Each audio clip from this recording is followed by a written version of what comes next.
Good morning to all and happy Holi to all. A warm welcome to today's webinar on skill development in acoustic survey for varied application in the Indian Ocean region. I, Dr. Pradeep C. Bhaskar, Assistant Director from AICT, welcomes all for this very novel topic webinar. And today we have with us Chairman AICT Professor Anil Sahasrabudhe sir and Director and Founder of MRC Dr. Arnab Das. Arnab Das is speaker of this today's webinar. The demographic dividend in India could become a major challenge as well if we are unable to generate meaningful engagement for the young India. Young India is extremely energetic and excited about new India, and thus it is critical to channelize them into nations building career opportunity. The ongoing economic downturn globally has generated an atmosphere of gloom, and the students and young professionals do feel a sense of anxiety. There is effort required to identify new opportunities in tune with ongoing geopolitical and geostrategic developments to keep abreast with changing global order. The Indian Ocean region IOR has attained significant strategic relevance in 21st century, and the entire global community is keeping a very close watch on the activities in the Indian Ocean region. The blue economy potential in terms of global trade routes, undersea resources, energy resources, and much more generate the significant interest among the nations within and also the extra-regional powers. The security concerns and the sustainable growth apprehensions along with increasing disasters originating from the seas present significant challenges. The pre-modern states in the region with suboptimal governance structures and not so mature polity further add to the challenges. Thus, the maritime domain can potentially present significant opportunity for the young India. Acoustic survey is required for multiple industries, and with recent initiatives of the Government of India on maritime and inland water transport, mega opportunity have been created. A hierarchical human resource development program will be required to map the skill requirements at multiple levels and the job profile to build domain effectively. The Honorable Prime Minister has announced the SAGAR, which stands for Security and Growth for All in the region, vision and multiple initiatives to support the same, including Sagarmala, Bharatmala, inland water transport, and more. These are all mega projects with massive funds allocations. Acoustic survey will be the single most important skill requirement cutting across multiple applications. Adequately skilled human resources will be the key. Multiple industries will be relevant to take this domain forward. Technician to data logger, deployment specialist, data analyst, and research staff are multiple levels of opportunity that will be open to the participants.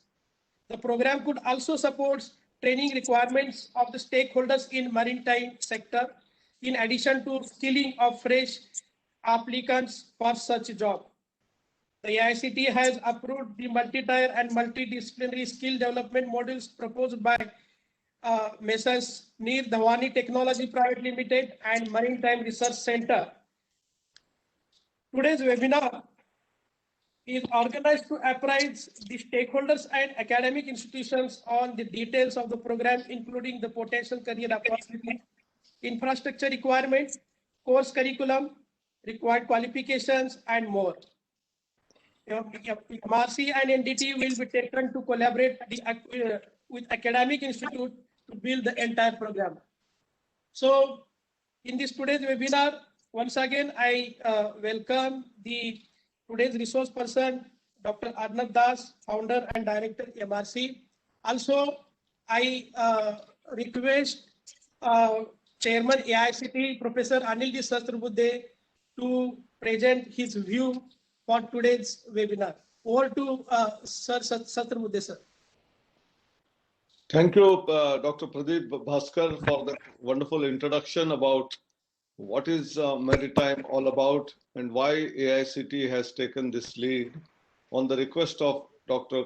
Commodore Arnav Das, who had corresponded with AICTE in the last 1.5 months.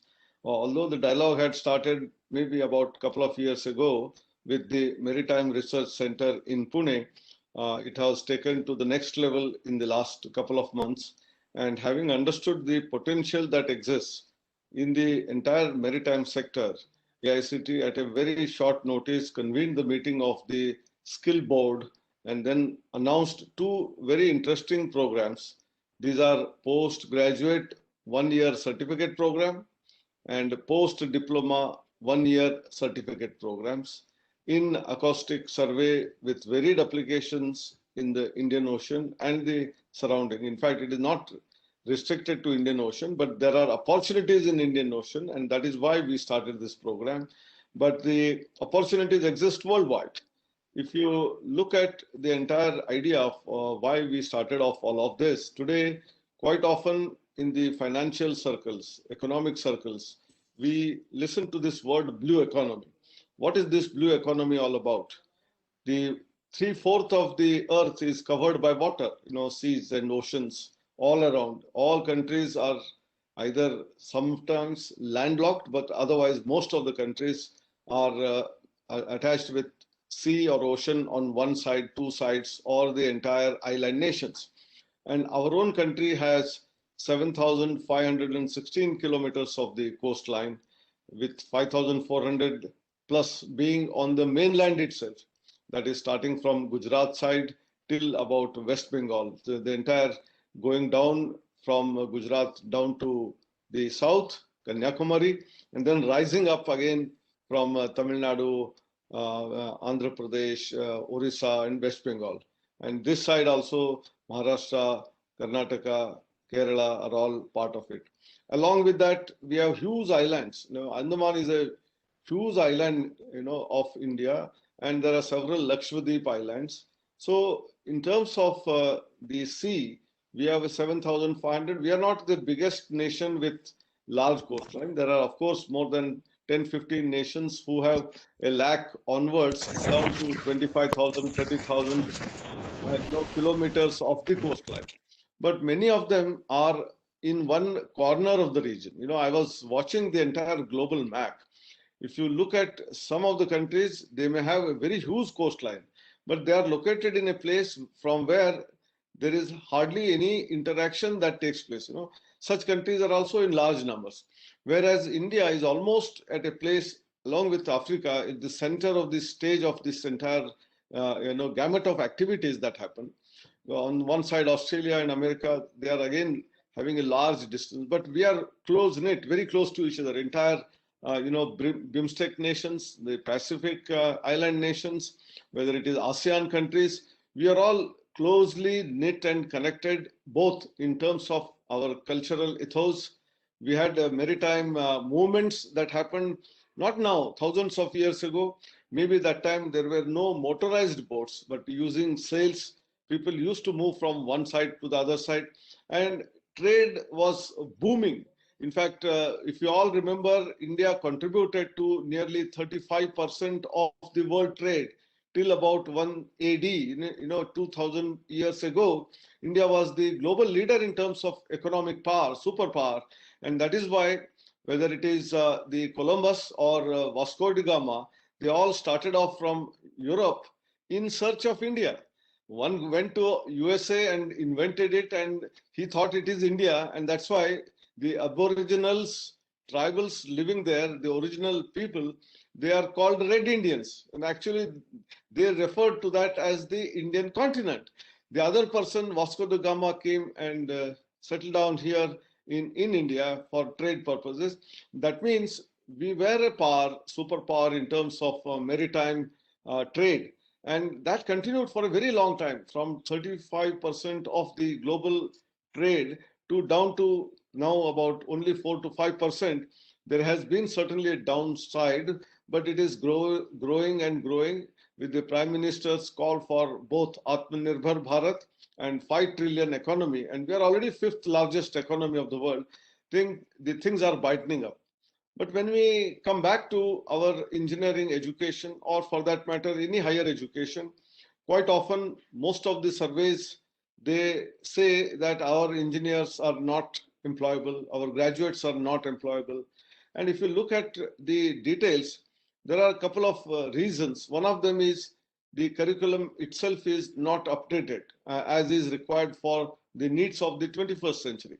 On the other side, even if the curriculum is revised, our teachers are not well trained in order to teach students into these domains which are becoming more and more relevant, where more jobs are getting created. We need to indulge in training of our teachers as well. Thirdly, students having theoretical knowledge is not good enough. They must have actual hands-on practical experience, and that is why AICT has started internship as a mandatory program. Minimum 6 months students in their 4-year program must go to an industry. Even polytechnic students must go in their 3-year program to about 1 semester in an industry. Only then they will be in a position to acquire that skill, that practical experience, that practical knowledge, which will make them worthy of getting job and contribute to the company where they will do job, contribute to the nation in terms of the national development. So with all of this being known, if there is an opportunity in any domain, AICT will not lose even a single day in trying to onboard onto that and try to do it. You have seen in the last couple of months, our internship portal has been very, very vibrant. We started initially with Ministry of Housing and Urban Development. The internships were provided for training students in the corporations, in the village panchayats, in the towns, in the smart cities. And then we moved ahead to include many other government departments, and some of them are already onboarded, some are in the pipeline. We have Social Welfare Ministry onboarded. We have recently also had petroleum related companies who came forward, aerospace related, IBM companies onboarded, Microsoft is onboarded. I think each of these companies are giving someone 10,000, 20,000. We have only day for yesterday, the National Highway Authority of India, we signed an MOU. Railways is in the progress. Small and medium scale industries is in the progress. So all 1 million engineers, 10 lakh students who graduate every year, and about same half of that number, 5 to 6 lakh polytechnic students who get a diploma. When they go out, we want that each one of them is capable of getting some job or the other, and they contribute to the nation's wealth, nation's economy, nation's progress, nation's development. And that is the spirit with which we are doing. Many times, some of our programs people appreciate, but some of them don't participate. We have been constantly creating this awareness, and today's program is also one such program where we are talking about what is known as the entire sea line. Prime Minister has opened up what is known as Bharatmala, Sagarmala projects with such a huge coastline. How we can make use of this? Very recently, Prime Minister also asked AICT and Ministry's Innovation Cell to have a hackathon on blue economy. And that time, all ASEAN countries, 10 countries which are part of the ASEAN and India, we jointly held an hackathon to solve the problems which are related with entire program of blue economy, be it the transportation, the management of the ports. That is important because huge number of ships come in. How do we manage them in terms of handling transportation, in terms of handling congestion, how we can avoid delays. At the same time, security of the ports is important because each country is worried about terrorist attacks and also some of these ships which come in and try to investigate and try to steal some of the information. So from the point of view of whether it is pure security, cyber security, we are all aware of 26/11, 9/11, we don't want to have such repeats. Maritime life is very important. Many of our countrymen depend, fishermen, on our yield of the fish, and that will give them not only income, but also will give sumptuous food. But at what time, in which location, when one should do fishing and when one should not. These are very important things where technology comes in handy, whether it is satellite imagery, whether it is data analytics, is very, very important. Next is the environment. We are all aware that sea life is as important as the habitat on the land. And there is very rich diversity in terms of animal life in the sea. How do we take care of it? How do we understand corals? How do we understand the natural resources like oil, which is there in the seas, and how much and when and how much to extract at what time? All of these are very, very significant. And for that, acoustic survey becomes important. We have also some of the areas which are risky. Some of the ships have wrecked, and therefore going and testing, non-destructive testing, or NDT, or what we call as getting to know about the actual natural resources and how do we mine them, whether it is oil or calcium. A rich source is the sea. And therefore, whether it is how do we make use of those resources. Two, how do we take care of environment? How we should not damage the environment and increase the sea levels, whereby the entire life will be endangered. To take care of that, we require further knowledge.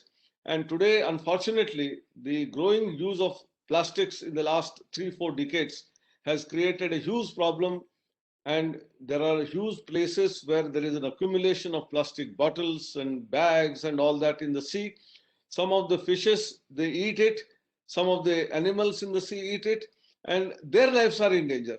And in turn, we eat them. So I think it's a vicious cycle, and which we need to break. And therefore, taking care of the plastic waste, which is accumulating, collecting it and recycling it, which we call sustainability, sustainable development goals. In all of these areas, there is a strong linkage. Many times we see all of these problems in isolation, but there is a strong connect between each one of them. And if you really and truly understand the nuances, of course, I forgot one more important thing. There are many times not just wreckages, but oil spill that happens. Some of the oil tankers, when they are moving in the seas, because of some accident or the other, oil spills, and that kills the environment. And how we have to collect that oil back and clean up the whole sea. These are absolute challenges that the world is facing today. And it is not just our country, but except some landlocked countries, all other countries have the same music to face. So acoustic survey is very, very important. Our hackathons are important. Our curriculum revision is important. And Dr. Das, Arnav Das, who came to us and said that they have a program where 1 year long program can be given to those who already have some engineering knowledge. For example, those who have done their 3-year diploma after class 10, or those who have done their degrees after their 12th standard in 4 years, maybe civil, mechanical, electrical, electronics, computer science, or maybe someone has studied physics, chemistry. All of them have a role to play in understanding what is this acoustic survey all about, how it is useful, how there are huge number of jobs available, and by adding on 1 more year of their study in terms of getting this certificate, their opportunities will increase exponentially. I think all of that is what we are going to discuss today. I'm very happy Dr. Commander Arnav Das agreed to be with us. He is so passionate that the entire research center at MRC is doing this activity to empower people. And this is the second of such workshops. Earlier, even they have said that, these people will bring Admiral, Vice Admiral who have retired from the Indian Navy. They are also passionate in protecting our entire coastline. And therefore, how do we train our people is the concern of not only the government, retired people, and we are all ready to contribute to the might of the nation. With these few words, once again, I thank Dr. Bhaskar for doing this workshop or sort of seminar on a Sunday, and all of you having joined us, and in particular, Dr. Commander Arnav Das, who is with us. Thank you very much, and I throw the floor open to my guest who will be speaking on all that what I said in much more detail, including the curriculum content and the opportunities that exist. Thank you. Namaskar. Thank you so much, sir.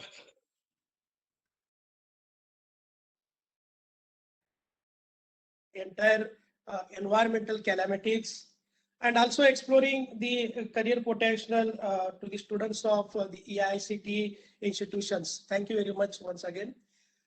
Now I would like to call upon Dr. Commander Arnab Das ji, founder and director MRC Pune, to start this webinar. You are welcome, sir. And over to you, please. Thank you. Professor Anil Sahasrabudhe, sir, thank you so much. AICT has been extremely proactive, and as you have mentioned, in a very short time, your entire team has worked day and night to make sure that this gets through, and particularly you have shown a lot of interest in guiding us how to put it through in the right format, and also given us a whole lot of encouragement to take this forward. We have been working on this for a while now, but I think nationally it is extremely important, and getting your support is very, very important. Bhaskar sir, thank you so much for the entire coordination, and the introduction was extremely relevant, and thank you so much for that. So today I'll be talking about this entire underwater domain awareness framework, for which this acoustic survey skill development has been approved, and we are keen to work with the AICT governed institutes to take it forward. Now, I'll try and cover it under these heads. As Anil Sahasrabudhe sir has very rightly talked about, there are so many big initiatives by the government, but what in MRC, when we were going through many of the government initiatives, we found that there is a little gap in the curriculums that are being run in the academic institutions. And so we thought this is a very important area where we can contribute. And most it is actually practical training. I mean, and it is a multidisciplinary thing. And I'll try and convince you by the end of this how important this is and how we can take it forward together. Now, what is acoustics? Anything underwater, you know, the speed of sound in air is 345 meters per second, and underwater is 1500 meters per second. So that is the efficiency with which sound propagates underwater. So anything underwater can be most efficiently surveyed using a acoustic survey method. So whether it is fishing or oil and gas, or in now, just to mention about fishing, globally, people, the developed countries use a lot of acoustic devices to identify fishes, to classify fishes, and then also to regulate fishing. But in Indian Ocean and various developing areas, this is not so. And so what is happening is the fish stock is on the decline, and the problem here is that regulations are not being done properly where the technology can be used. Now, acoustics is also used by security agencies. You all know the defense industry has been opened up. A lot of private sector are also now getting into the defense industry. And so it is creating tremendous opportunity. But what we see when I am in the industry body also, that most of it is going to foreign vendors or foreign agencies, and the participation of our young people is very, very minimal. I mean, you can see the range of equipment that are there. And now with so much encouragement for the government on Startup India and innovation, I think there is nothing which can stop our young people to participate in entrepreneurial ventures also. So now, when global warming or environmental impact assessment, again, acoustics, anything you want to see underwater is going to be acoustic. So all of us need to definitely look at this more seriously, and it will really create a lot of opportunities for all of us. You can see how this is a acoustic thermometry of the ocean system, which is set up between Hawaii and the mainland.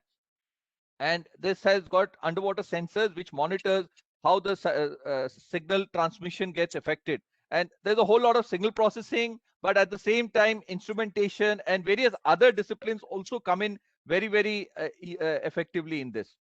Now, having said that, we also know that sound is used by marine mammals to perceive the environment around them. They also have very well developed sonar systems. So if we want to make it sustainable, we must also understand. And I have done my PhD from IIT Delhi, and for developing the sonar classifier for the Navy, we studied how the dolphins and the whales use sound.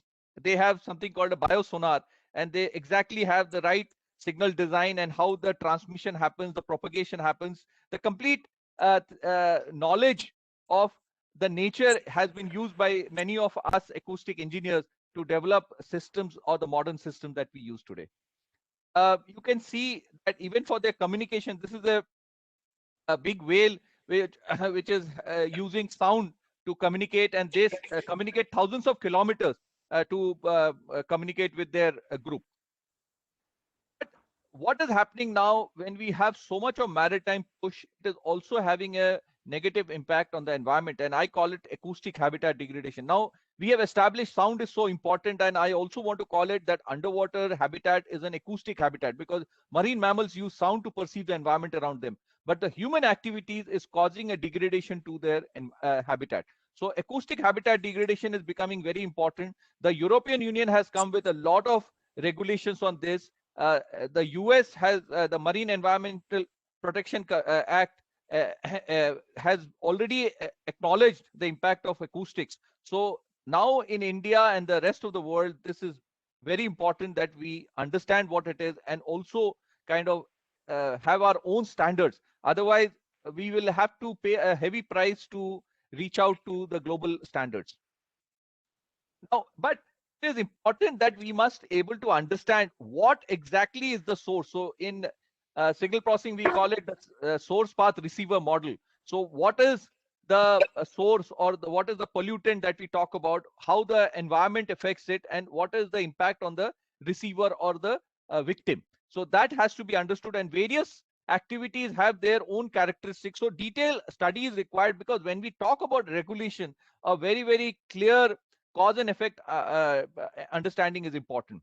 So again, a whole lot of technology will become important, and how do we understand that? Now, to tell you about India, we have started seeing a very serious manifestation of acoustic habitat degradation in our waters. The first is a 40 feet blue whale south of Mumbai. Second is a 50 feet bright whale of Karwar. These are all our Indian coast. And the third is 90 pilotless whales of the coast of Tuticorin. You must know that a massive port is coming up in Tuticorin. There is already one, but a transshipment hub is being planned by the government. So the sustainability aspect has to be understood, and we are not here to say that development should be stopped, but with better understanding, we can navigate development in a more effective manner. That is what we are trying to take forward, and it requires participation from all. It also generates opportunities for all. Now, we can see that the global GDP is connected to the shipping traffic, and the shipping traffic is connected to low frequency noise in the and these big whale strandings are because of noise. So there is a lot of research that is going on globally, but India also needs to look at it very seriously and participate. Then only we'll we are definitely on course to become a global power, but we also, now the time has come that we need to identify the most critical aspects and participate in all of them. Now, this is a very, very simple tool that we have developed at MRC. The global shipping traffic is captured in a system called the automated identification system. So the shipping traffic, the details of the ship is part of that. So this data is available, and we have used that data to generate what the noise will be when the ship is moving in water. And based on that, we have created, in the Indian context, we have created what will be the low frequency noise because of shipping. And this particular project has, this is a complete AI based tool that we have developed, and this gives you a real time appreciation of what the noise is. So this can also be used for policy making and for actually countering the problem or mitigating the problem. So this has won a global innovation challenge, and this can be taken forward in multiple ways. So these are just few examples how we can address these issues and take this forward. Now, when we talk about underwater domain awareness, there are multiple stakeholders which we need to, I'm telling this to you so that you understand what the opportunity is available to all the students or the institutions that participate in this. Defense, blue economy, environment and disaster management, and the science and technology. Now, just to give you a little elaboration on this, you can see there is so much defense applications. We have submarines being deployed. Many countries are deploying submarines. So even they are looking for, I mean, I was in Delhi recently. The Indonesian embassy has sought help from the government of India because they are a bigger nation than India also. Their coastline is far more than us, but they do not have capacity. So this definitely makes available the opportunity for academic institutions like us to take forward these kind of capacity building programs. And when I talk to the academic institutions, it is not just the students, it is also the young professionals who are already in the maritime jobs. They would also like to get higher education and take things forward. Then there are security concerns. We had the Kasab incident, which is very, I mean, 26/11 is not forgotten. It is definitely fresh in our mind. It was such a big damage I mean, the loss of life and property is one aspect, but also to our self-respect. I mean, such a thing could happen. So what is our preparedness? How do we take it forward? Then migration is going to be, with the sea level rise, global warming, migration is going to be a massive issue for us in the eastern coast. So we need to definitely participate and take care of things. Now, going forward, blue economic opportunities, the oil and gas, the Indian Ocean is seen as a hub for energy security. So we need to be prepared how to harness this with minimum damage to our environment. The second is food security. I talked about the fishing. How do we make it more effective and efficient is something we need to look at. Again, underwater technology or acoustic survey becomes important. Then we have this big oil rigs. They are strategic assets, but we need to uh, be mindful that we need to understand their security concerns and also their impact on the environment. Then deep sea mining, this particular budget, which was announced by the government, has got 400 crores allocated for deep sea mining. So definitely the government is doing a lot of things, but our academic institutions have to also formally, I mean, the formal skill development is a big concern, and the government is definitely taking it forward. And to let you know, the skilled sector skill council is also signing an MOU with us, so we can connect both. I mean, this approval by AICT gives a formal structure to the skill development, and then connecting to the occupation and connecting to the industry, the sector skill council is going to bring out. So the government has definitely built all the frameworks. It is all our now, it is left to us how we can participate and take it forward. In environment and disaster management, so many such environmental degradations are now manifesting on a very regular basis. So we definitely need to be mindful. Then also the natural disasters. It will be too much for me to say that we can prevent a natural disaster, but with early warning systems, I mean, I was in Japan at some point of time as a researcher in Tokyo University. The kind of systems they have developed is absolutely fantastic. I mean, the loss of life and property in major, I mean, the 2011 tsunami that came in Fukushima, the loss of life and property compared to any other incident globally is so low. I mean, this is all because of the systems that they have put in place.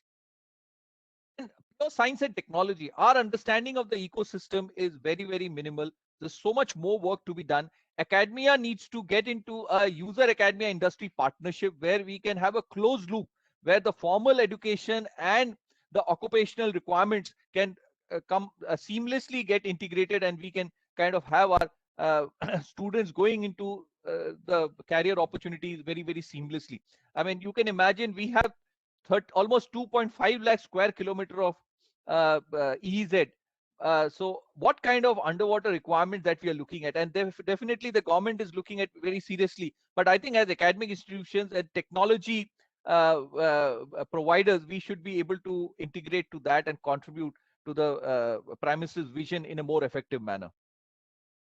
Now, this is the UDF framework that we talk about. If you look at this cube, the four sides or the horizontal construct, as I say, the Navy, I mean, the national security or the blue economy or the environment and disaster management, they may have their specific requirement, but the core will remain the acoustic capacity building. And that is where, and I must also remind you that the tropical waters that we are in have a very, very significant challenge in ensuring sonar performance. So that's again the import of technology. I've been in the Navy for more than 2 decades, and I can tell you that there are a lot of technology gaps. So you cannot expect that the import of technology is going to work for us. Indigenous effort is inescapable. So we all need to come together and work. But if you look at the vertical construct also, our understanding of our own waters is so minimal. So there is a lot of effort required for sensing, analysis, application specific analysis, and then coming with effective policy. But when you look at it from a skill development perspective, and the career opportunity, you can see that we can connect our young students, the projects. Everybody has to do a project or an internship, as Chairman sir said. How do we make these internships more aligned to real world problem solving, and how do our young students get connected to the industry is what we, and this particular slide that you see connects it very, very seamlessly. And we are trying to get everybody on board, and everybody knows exactly what is their position in this entire framework. So that is what the UDA framework is. Niti Aayog has accepted our policy paper, and they are discussing with us how to take it up at the national level. But all of it is part of the larger UDA framework, and how we all need to come together to take this forward. Now, India and its position in the Indian Ocean is well known, and India is definitely expected, and definitely we are on course to play a leadership role. The Sagar vision itself, I mean, the Sagar declaration by the Honorable Prime Minister, for the first time, this is a policy which is not for India alone, it is for the region. So academic institutions who participate in this have an opportunity to be relevant to the entire region. There are 42 Indian Ocean rim countries. If you include ASEAN, BIMSTEC, there is far more that is available to us. So whatever infrastructure we develop is going to be relevant for, and there is so much more that is happening in the country. The government is driving projects. So next 20 to 30 years, there is significant opportunity in terms of the underwater domain awareness framework. Now, coming to this acoustic survey that we are discussing today, if you look at the potential opportunities, sediment classification is required, port management, oil and gas industry, inland water transport, water resource management. Freshwater management is so important. The sedimentation or the siltation in our water bodies is almost 50 to 60%. I mean, the freshwater reservoirs require a whole lot of desiltation, and again, their acoustic survey becomes important. Underwater search and rescue, hydrographic surveys to make the waters navigable. So the inland water transport has huge requirement. And then every big project, any World Bank project or any foreign funding or big project has a separate budget for environmental impact assessment. So that again opens so much more opportunities for all of us. And it, I mean, now even startups can be working on these, or academic institutions can be diversifying to these kind of aspects. I mean, in terms of the industry connect, oil and gas, there's so many oil and gas industries who are interested. Undersea survey, mining and mapping, government regulators are there who are looking for these kind of things. Many of them are now hiring foreign firms because we do not have too many of our own people involved in this. And many times with lack of understanding of the actual technology, we seem to be using the wrong tools at the wrong place. So we need to be very, very mindful of this. So you can see irrigation departments, maritime security agencies, port authorities and shipping industry, scientific organizations and policymakers. For everybody, acoustic survey is required. So you can imagine what kind of opportunities we are talking about.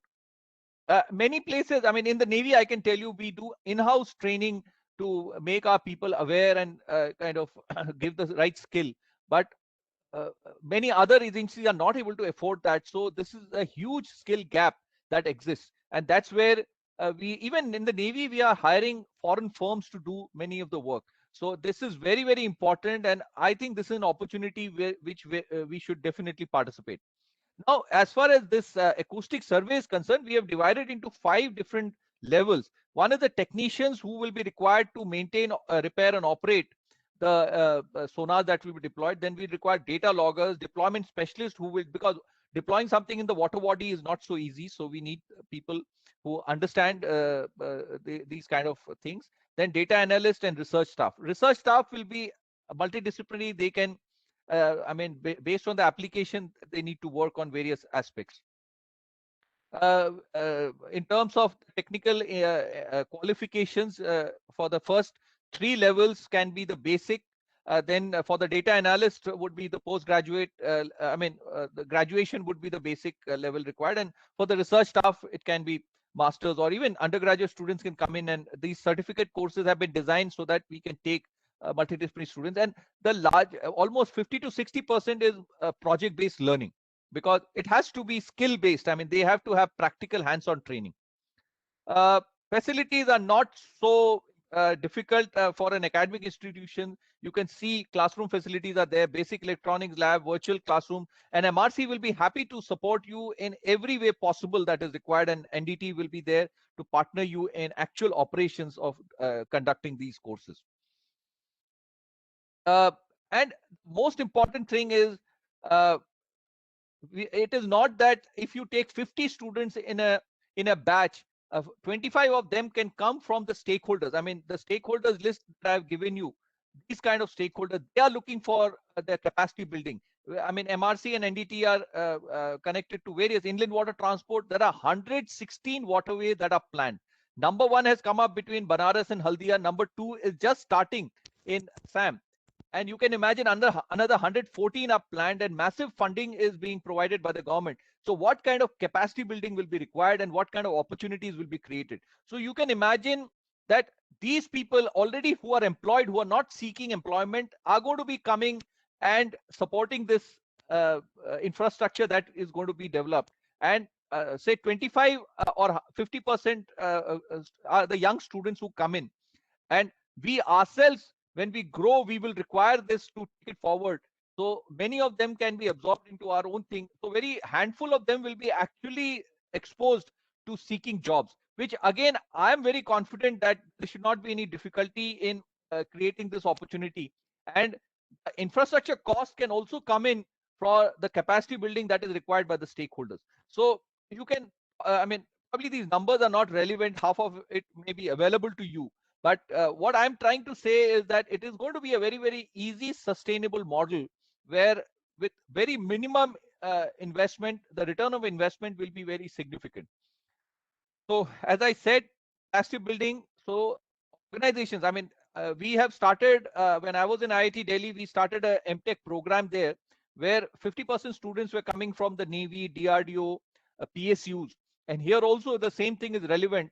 Inland water transporter there. I've given the whole list of people, institutions who will be willing to partner for their own capacity building requirement. So the young students, only 40 to 50% can be young students who are seeking.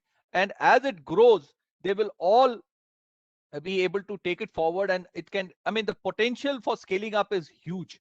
And I'm very confident that in next 3 to 4 years, this can really grow into a massive kind of an area, massive domain. So, I mean, as I said, we are happy to partner you in every way possible and work with you to take this forward. There is significant support from the government. I can assure you that. I have been part of the maritime strategy domain, and I can see that this sector is growing. I mean, there is a tremendous seriousness by the government. And even what I really admire is the structures have become very mature. I mean, the Sector Skill Council, the various, I mean, the way AICT has supported us. So what I'm trying to tell you is the government structures have matured significantly. So those delays are going to be completely eliminated. So, I mean, Young India, you can say skill-based learning, real-world problem solving, multidisciplinary approach, and coherent with the geostrategic realities. I mean, the proposal that we are bringing is, this is what it means. And here we are going to be addressing right from policy to technology and innovation, business plans, and structured human resource development coherent to the national plan. Again, an incubation, sir had mentioned the hackathon. We have also proposed a UDA hackathon. It is under consideration at AICT and Ministry of Education, and various other industries are now in conversation with us how to take the underwater domain awareness hackathon. And so again, there is an opportunity for academic institutions.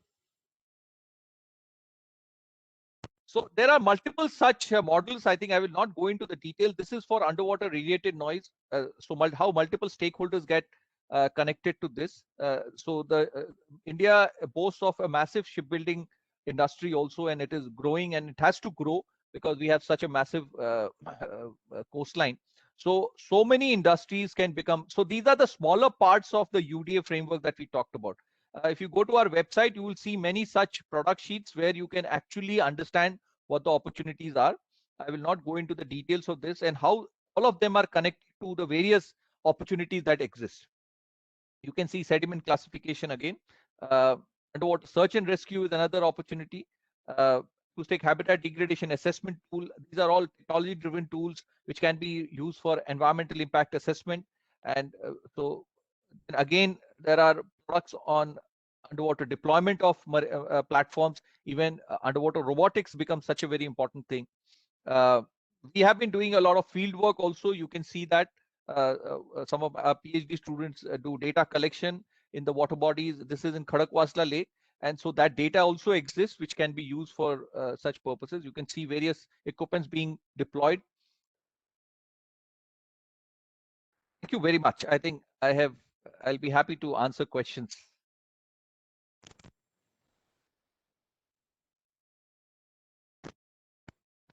It was really a very comprehensive and multifaceted explained webinar, and you have addressed many issues, many facets, like the mega projects, which include Sagarmala, inland water transport, water resource management, marine environment monitoring, sediment classification, and more. Massive allocations of funds from the government of India, and how it makes it attractive. So these many very comprehensively and even technically presented webinar, and happens to be very knowledgeable.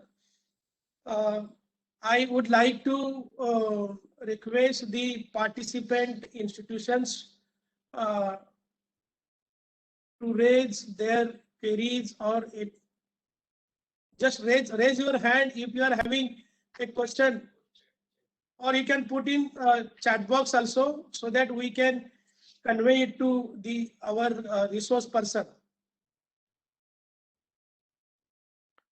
Bhaskar, I just wanted to also convey that AICTE has already approved 1-year certificate program after diploma, as well as 1-year program after degree in both these domains of acoustic mapping, and whether it is data logging, whether it is data analytics, whether it is measurement, deployment.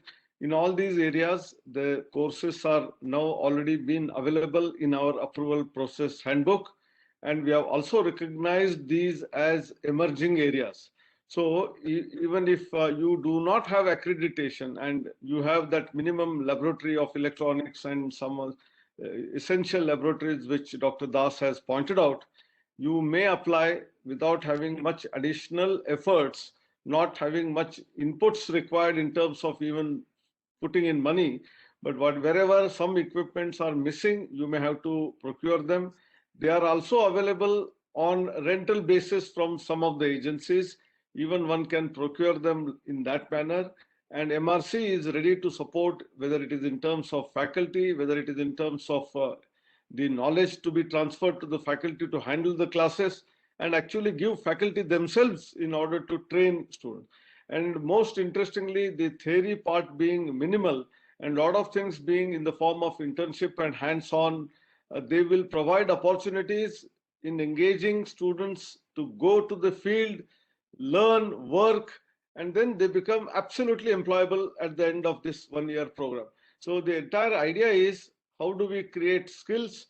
How do you create enthusiasm? How do you create passion for both self as well as national development? There is both here. This is the absolute win-win situation. The individual institution gets benefited. The students who join the course get benefited. In the process, our industry gets benefited. Our nation gets benefited.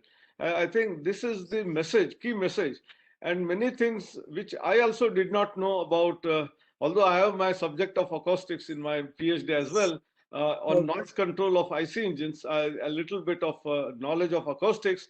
But the way Dr. Das explained, the nuances from how acoustics is so useful in underwater, whether it is in terms of tracking resources to also making use it to security, and variety of applications that he has prompted here to us to understand and to take it forward. We are extremely thankful to him for engaging with us. But at the same time, now that I think chat box, something is appearing, maybe some of them will ask questions and more answers will come from our friend Dr. Das. But my appeal is institutions for attending, you may spread a word, and wherever such possibilities exist, especially those who are on the coastline, those institutions should take it forward. Those who are on the large river side, they will be making use of it for inland water transport and for fishing, for many other applications as well. So sky is the limit, we say often, but now sky is also not the limit, because now we have gone beyond skies into other planets like Mars and some other parts of the solar system, and therefore the ancient saying that the sky is not the limit is the new saying that has emerged actually. Okay. Okay. Thank you, sir. Soumya Mohanty, you raise your hand and you can ask the question, please. Yes, sir. Thank you, sir, to join this creative innovation. Sir, I am from C.D. Raman Global University. I am first year student from CSIT. So, sir, this is my first year. Can I, sir, know about the eligibility criteria of this course? The course which AICTE has approved is certainly called as post-diploma certificate and postgraduate certificate. But now there are several innovations happening in the education sector. Number one, while you are pursuing one degree program, you are allowed to pursue another program in an online mode. So the UGC regulation has come recently, AICTE has also endorsed it. So while you are doing graduation, one can also do a certificate program. So since this is a certificate program, there are possibilities. Apart from what AICTE has approved, there are many short-term programs which MRC organizes on their own, and some of them may be on-site, some of them may be online. Dr. Das may give further elaboration on that, and students can join while they are even studying also, possibly. But certainly after you have completed your diploma or degree, these are wonderful opportunities. By paying a small amount of fee and completing this, your employability index will go by leaps and bounds far ahead of that. Thank you so much, sir. I think you have answered it. You've already. I'll just add to what Chairman sir has said. There are definitely a lot of internship opportunities which we are offering throughout the year at MRC. And as sir said, while you're pursuing a program, I mean, as part of your internship of the ongoing curriculum also, you can join us. And all these programs, as we tie up with the academic institutions, they can also be taken up by the students. And the second thing is, somebody has asked the question, Mr. Raja Muthu Kumar has asked the question, what are the job opportunities? The job opportunities you can easily see based on your whatever discipline that you are following. There are multiple opportunities in the industries that are there. I mean, whether it is oil and gas industry or the shipyards or inland water transport, I would particularly tell you, because it's a growing thing. 116 waterways have been planned. They are in search of engineers who understand these things. But even to support a project like the inland water transport, there will be multiple auxiliary institutions that will come up to support such a massive operation. I mean, just to keep the water body navigable, there is so much of dredging will be required, so much of underwater surveys will be required, or even environmental impact assessment. So, I mean, you can imagine 20,000 kilometers of waterway are coming up. So what is the opportunity? I think it is, I mean, something which I cannot quantify right now. I mean, for the next 20 to 30 years, I can see people who are appropriately skilled will definitely be getting a whole lot of opportunity. I hope I've answered that question. One question is there. Yes, Bhaskar sir. Sir, good morning, sir. This is Dr. Vitthal Bandal, Principal, Government Polytechnic, Pune. Dr. Arnab Das, it was a really pleasure listening to you. Wonderful information.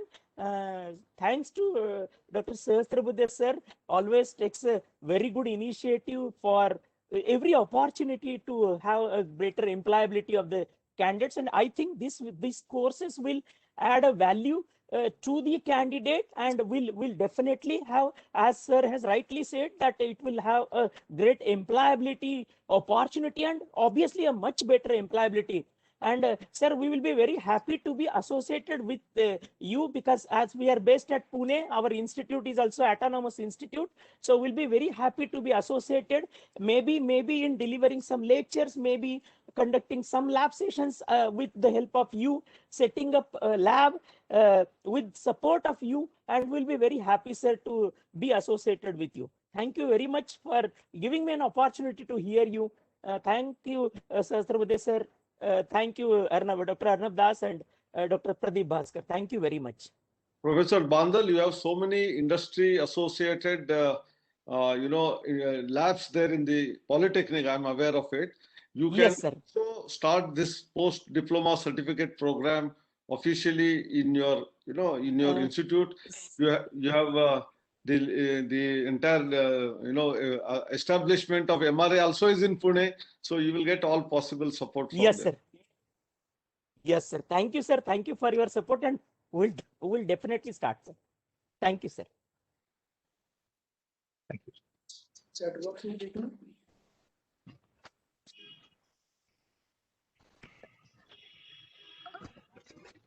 Sir, good morning, sir. Sir, I am Dr. Shanmupriyan from Laila Institute of Technology and Science, Kanyakumari. Okay, sir, I have one doubt, sir. This area is very unique area and new area now.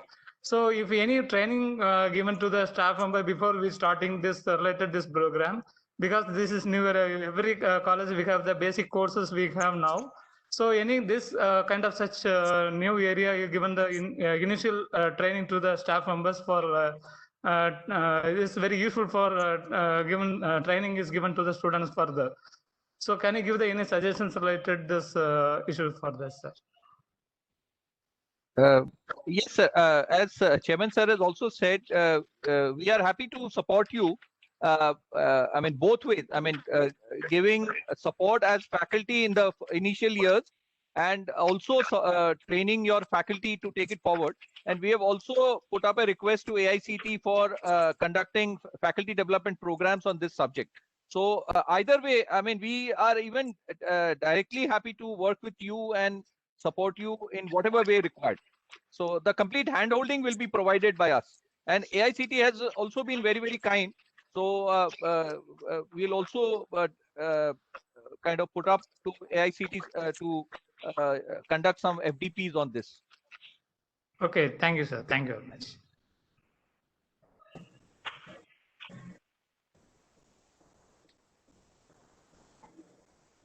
तो और कोई question नहीं है तो There is one, sir. There is one. I think somebody. There is one. Allow him. Allow. Director SB. Director SB.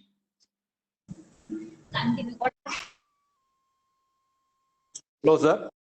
Am I audible? Please, you are audible. Please go ahead. Yeah. I am Dr. P. Murugesan from KSR Institute of Technology, Trichangodu, sir. Okay. So my question is, who are eligible for doing this course, sir? Actually, all branches are eligible, sir, or only specific branches are eligible for this? All branches are eligible, sir. All branches are eligible. Okay. Actually, the initial investment you told that comes under 50 lakhs, sir. Am I correct, sir? Yes. Yes. But that will depend. That will depend. See, as Chairman sir had also mentioned, that some of the training where we will do hands-on training or field experiments, you need not buy all the equipment. It can be actually hired.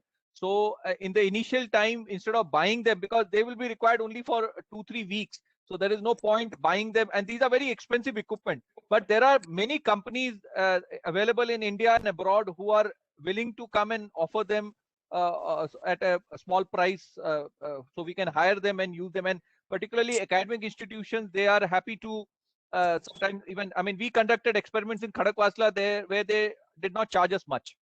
So those possibilities we will work out with you and do the needful. So I have given an indicative figure of 50 lakhs, but we can also be doing certain capacity building.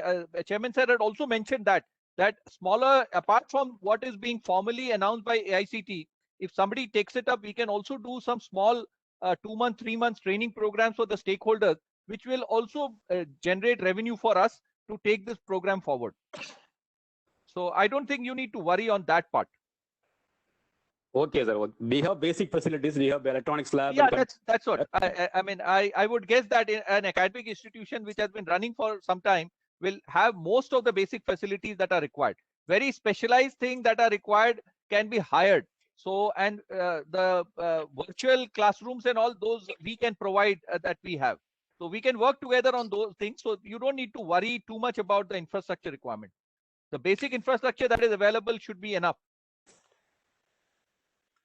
Sir, give your mail ID, sir, to contact you, sir, in future. Yeah, I will put it in the chat box. It was there in the slide. I will put it in the chat box also, sir. Okay, sir. Thank you, sir. Thank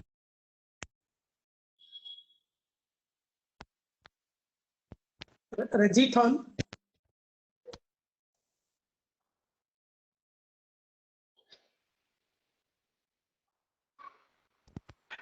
You can read out also. Dr. Das, you can read out also. Yes. Okay, sir. My phone number is 96650333463. It is there on the chat box. So that will be the safest. I mean, anytime I'm available on WhatsApp also. And my email ID is director.mrc@foundationforuda.in. Sir, phone number once again, sir, please, sir. 96650333463. So slowly boliye. Sir, 966. I will flash it again, sir. It's there in the slide. Rajit Khan, EPB, you raise your hand. Do you have any question to ask? Yes. Please go ahead. Yes, sir. Sir, the chairman sir was telling that ICT has 2 programs approved.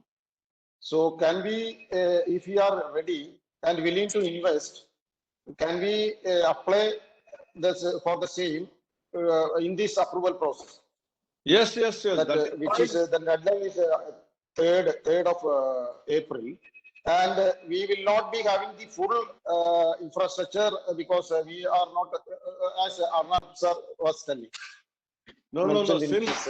Since all that infrastructure may not be required, and some of that being available on what we say rental basis or whatever on service basis.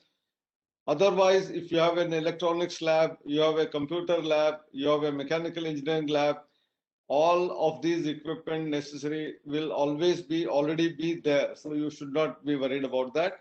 And if you apply, these are additional programs with less number of seats. So you will certainly be allowed, because this we have declared as emerging area. And in emerging area, we want to be so that there are huge job opportunities created for our youth. Okay, we will have to reduce the number of seats, or you told already that NBA accreditation is not necessary for this program, but we will have to reduce the number of seats already available to accommodate this. No. See, these are not formal diploma or not formal degree programs, nor formal postgraduate degree programs. These are certificate programs. These are add-on programs. So you have nothing to reduce, not required to have anything to do with your seat reduction or accreditation. But what is necessary is you do require the programs of electronics, program of computer science, program of say mechanical engineering. These are essential inputs which are required for, of course, physics lab is always there in an engineering or polytechnic. So if these are there, that is good enough. And what is additional required, some of that you can buy, which is often required, and which is not often required in the whole year, only 3 or 4 times it is required. That can be easily taken on a service based or what we call rental basis. That is what Dr. Das has been repeatedly saying. They will make arrangements for you to get them on a short-term basis, either at your institute itself or your students can go and do it as a part of internship. Because here, what is more important is internship is important. The theory part, which is going to be handled in the classrooms, is going to be minimal. What is going to be maximal is the one where you go to the site and learn those things. Yes. Okay, thank you, sir. We have all the facilities, civil, mechanical, and computer science. Debarsi? Dr. Debarsi? Are you there?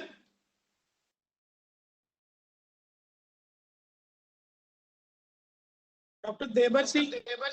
Yes, I am audible. Yeah, you are audible. You please. Yeah, regarding this is the excellent course that Sahasrabuddha sir as well as Dr. Das sir has explained.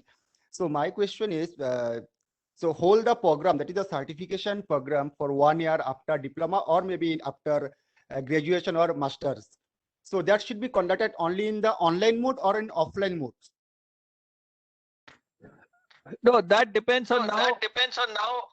We have this pandemic situation, but it should, I mean, my proposal is that we should try and do it not online. I mean, it should be a proper classroom thing, but in the present ongoing situation, we can do it online also. But largely we should plan it, but that we'll have to work out as we go forward, depending on how the situation evolves. But we should definitely plan for a actual classroom type of a thing. I think that is the best way of carrying on, because how will you do those field experiments in online mode? I mean, that whole experience will be lost. So my recommendation is we should try and do the actual thing. But if there are things we may have to adjust, I mean, we can now see, I mean, I'm in Pune, the situation is very bad in terms of the pandemic thing. But we won't like to lose a year or lose a time. So then we may have to do some adjustments. Some classroom things can be done online and other things we'll have to kind of work out. So Okay. I hope I have answered your question. Yeah. Yes, sir. Sir, and another question. So I'm audible, sir? Yeah, please. Oh, okay, sir. Another question. So I am from GIMT, Girijananda Chaudhary Institute of Management and Technology, Assam. So we have the 5 departments. So being a teacher or faculty in this new emerging area, what should be the qualification that a faculty should have?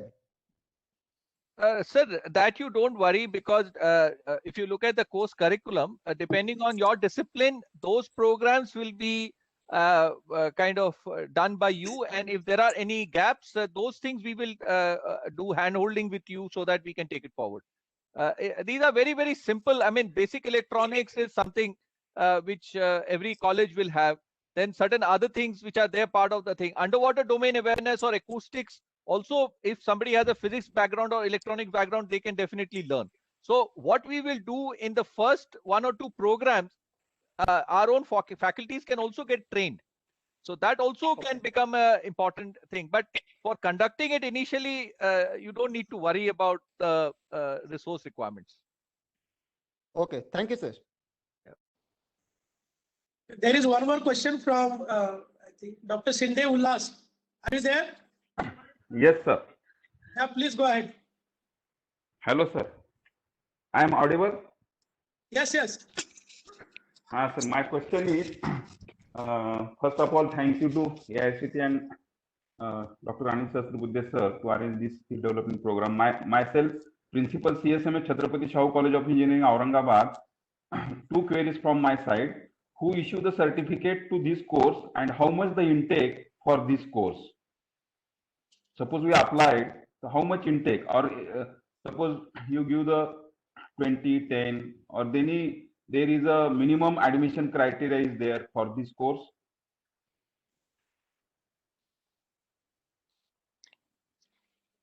I think, sir, Chairman, sir, you may like to answer. I think you've already answered this question, sir. See, normally in all skill development courses, we go by 25 per batch numbers. because that is an optimum number for handling the class and more importantly, the laboratory part of it.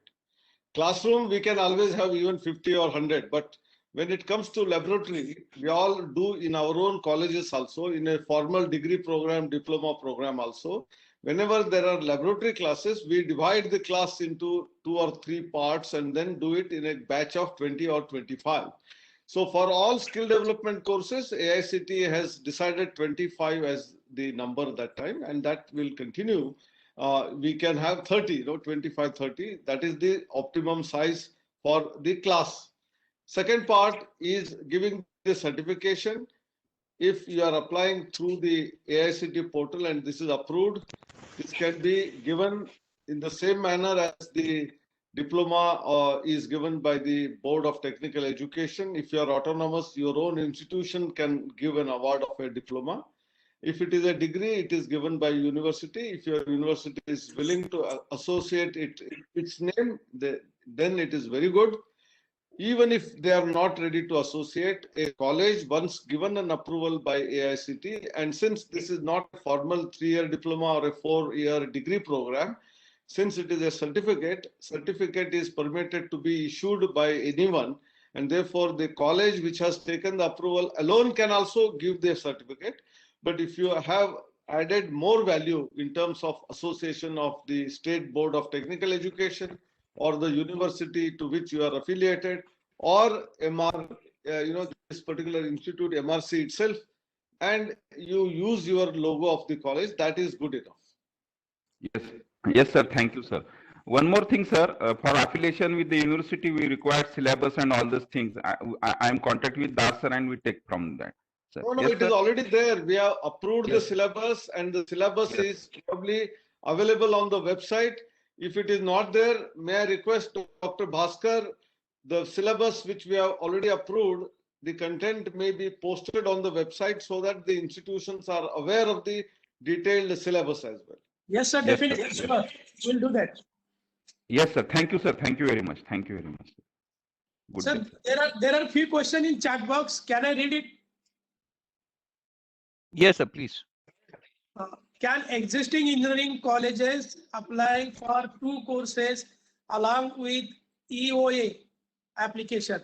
If yes, all the facilities mentioned by Dr. Arnab Das sir may not be available in the short span of time before April 3rd, the deadline for submission of EOA application. I think this has been addressed. Yes, sir. I have already answered this. Yes. There is one more question. Can you explain about incubation center for this course? Yeah. So many of the people who will qualify can also, rather than looking for a job, can also become entrepreneurs themselves. So going forward, if the institution is willing, we can also work with them towards establishing an incubation center and taking it forward. Otherwise, we can, as MRC, we can support some of these students or some of these participants. And when I say participants, it also includes young professionals from the stakeholders who will be willing to participate. So, I mean, if the institution is keen to take it up, we are happy to support them, or they can also participate with us at MRC. Okay. One question, I guess it will be probably last question. Underwater noise form is known to have a number of adverse effects on aquatic life cells. From human activities is known to have a number of adverse effects on aquatic life. Any training on underwater environment impact assessment?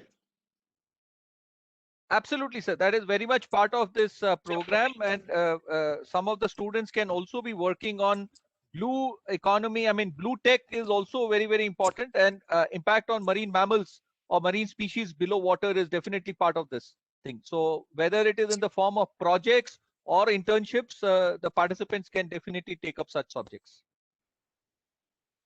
Thank you. I think all questions are over. And with this, we have come to the last session, that is end of this session. And I would like to take the opportunity to express my vote of thanks to Dr. Arnab Das ji for sparing your time and explaining in detail about the underwater domain awareness framework in a very short span of time. Hopefully, all the participant institutions have got acquainted with the concept and their queries have also may have resolved in this particular discussion. Also, I would like to thank to Chairman AICT, Professor Anil Sahasrabudhe sir, for sparing his valuable time.